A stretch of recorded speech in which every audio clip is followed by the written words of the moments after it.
Haley, how do you describe? So this is really interesting.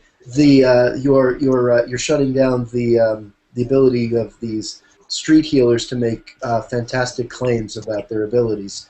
So what was that about, and how do you draw the line of finding questions that are empirical enough so that you can make this claim that you're not attacking religious belief, you're just attacking empirical claims by religious believers. What's your approach here, and what was that scenario about?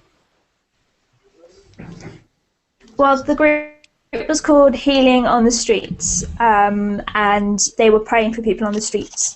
They would just approach strangers who were passing them and offer to pray for their healing. It was usually people in wheelchairs or things like that, people who look, you could tell physically that they were not well. And I passed them one day whilst I was in the city of Bath and saw what they were up to. I didn't really know straight off that they were to do with the churches in Bath or anything like that. I thought that they could be something, maybe psychic healers or something to do with alternative medicine, which has been something that I've always kept an eye on, people who make health claims that have no evidential basis to them. So I took one of their leaflets and I brought it home, and I saw the claims that were on there, and it struck me that there was something wrong with the claims. That they were claiming that God could heal, and they had a whole long list of conditions that they said he could heal, and that included cancer. And in the UK, you're not allowed to claim that you can cure or heal cancer.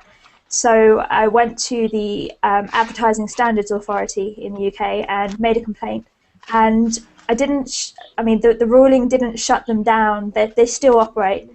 They just have to have something on their leaflets now that says that you shouldn't, stop seeing a doctor, and you shouldn't take any drastic action in stopping your medication or anything like that. And the ASA kind of ruled that yes, they were making misleading claims by saying that God can heal. The ASA, when they approached the Healing on the Streets group, the group said that they would maybe change the wording to say we believe that God can cure AIDS, cancer, crippling disease, or anything like that.